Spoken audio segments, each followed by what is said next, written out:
In September, the U.S. Conference of Catholic Bishops will convene a historic gathering of some 3,000 Hispanic Latino ministry leaders and delegates from dioceses, schools, universities, and other various Catholic institutions from around the country. The goal of this gathering, known as Fifth Encuentro, is to discern ways in which the Church in the United States can better respond to the Hispanic Latino presence and to strengthen ways in which Hispanic Latino Catholics respond to the call to the new evangelization as missionary disciples. Joining me today are members of the delegation who will be representing the Diocese of Scranton, starting off with Catherine Butel, who serves us as Diocesan Secretary for Parish Life. Next, I'd like to welcome Alejandra Marroquin, who is a member of St. John Newman Parish in South Scranton. Next, it's a pleasure to welcome Gladys Guardia from Most Holy Trinity Parish in Cresco. And last but not least, one of the newest members of our Diocesan Office for Parish Life, Luis Rivera, who is now serving us as Coordinator for Parish Cultural Integration. I'd like to welcome all of you today. Catherine, I'd like to start off by asking you about Fifth Encuentro for the benefit of viewers who are not familiar with this program and what it's all about. Maybe you could give us a general overview of the program and its goals. Certainly, Dan. Thank you. The Encuentro itself, the word encounter, has to do with enlivening people's faith and practice. Specifically, this is the national Encuentro process has been going on actually since 1970 at various time intervals. A national pastoral planning, listening process to respond to the Hispanic Latino community. The fact that this one is called Fifth Encuentro means exactly that. It's the fifth time that this cycle of planning has taken place. The intervals of time have varied, but sometimes, for example, there was a great focus in the Jubilee year of 2000. Another one of the Encuentro years was focused on youth and young adults. So each time there's a particular focus. This year, the Fifth Encuentro is focused on missionary discipleship and Pope Francis' work of the joy of the gospel. It's really a community-based, a grassroots listening and planning process that has impact, as you'll hear listening to our guests today. It has impact at the very local parish level, diocesan, regional, and then national level, the outcome of which is a pastoral plan with goals and objectives and strategies to guide our ministry for the years ahead. Alejandra, going back now, we're focusing pretty much on this upcoming national conference in Texas, but what a lot of people don't realize is that you have been very busy over the last nearly 2 years getting ready for this moment. Tell me a little bit about the work that it's been going on in the diocese since the beginning of 2017. Thank you, Dan. So as Catherine had mentioned, this is a series of different encuentros that had taken place, and it was actually thanks to her leadership that she brought it up to the bishop and said, you know, this is the fifth encuentro, let's participate on that.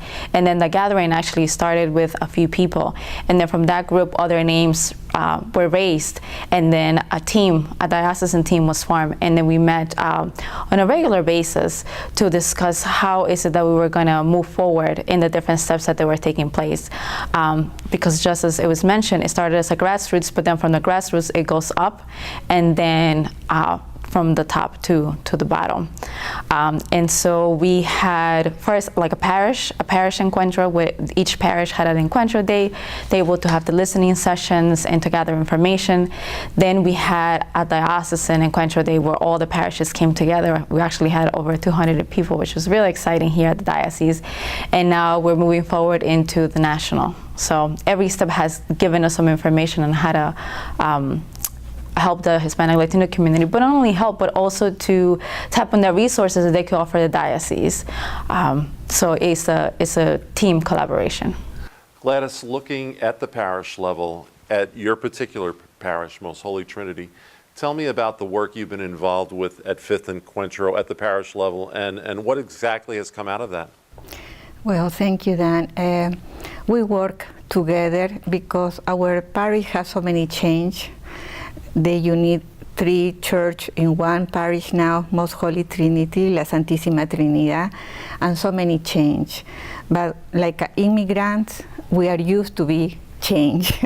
We take that risk, and we try to be a bridge between different generations, because most of the kids speak English in the school but Spanish in home, and we try to keep that culture.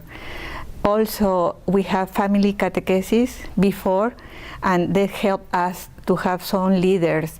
So when Catherine invite us to participate, was not too difficult to comfort a team. No, we have two teams, one on Sunday, one in the week, and we work parallel, and when we finish, we do our parochial meeting, and we have some fruit, because I see, for example, two persons who was very shy now are taking lead.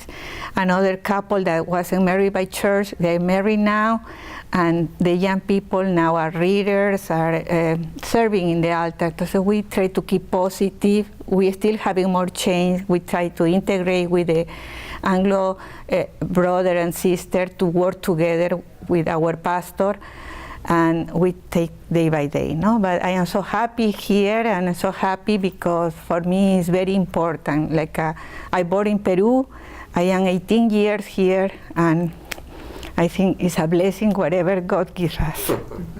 Luis, in your new capacity now as coordinator for parish cultural integration, looking ahead to this National Fifth Encuentro, and hopefully some great things will come out of this, how are you hoping this whole experience will guide you in the work that you'll be doing now for the diocese? Well, at the national level, I can understand our chief shepherds equipping themselves to deal with the reality of the church now. When Encuentro started in 1972, it was a whole different world in the U.S. Vietnam was still going on. Since then, we've had a lot of growth as a people. And we have new communities of Hispanic people coming in, which weren't present back then. It's a new reality. So how can I better equip myself to serve my brothers and sisters from other countries? How can my bishops equip themselves to serve themselves? And like she said, tap into the resources of the people, the gifted people. Our people are very gifted, very loving, very warming and comforting, and to be like the shepherd that smells like their sheep, to be one with the people, like our bishop did in Texas, is to be one with the people. So what I plan to get out of is kind of a working opportunity for myself, a plan, a pastoral plan, that I can go to the parishes and help the people show and shine and bring forward Christ, which is in all of us, and bring the gifts of the Holy Spirit up front. That's the main goal. Catherine, looking ahead to this particular conference in Texas now in late September, the four of you and also Father Jaime, who has been working out at St. Matthew's Parish in East Stroudsburg, as well as Most Holy Trinity Parish in Cresco, the five of you will be among these thousands of delegates there.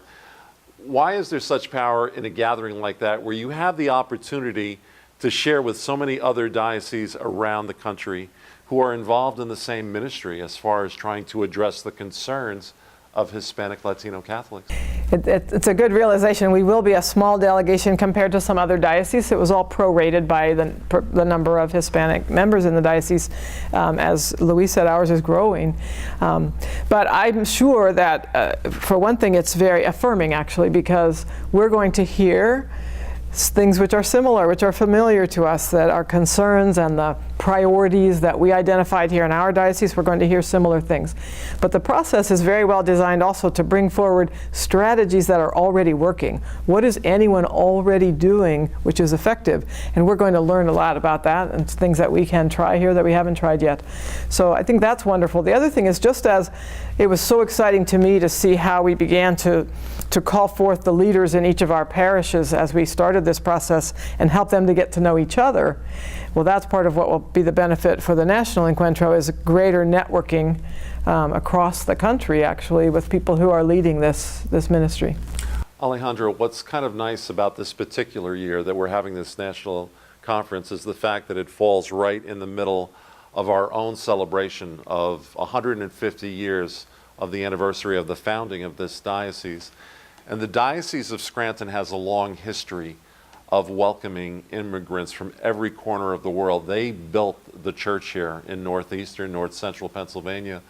When you think about that, we have that long history and tradition.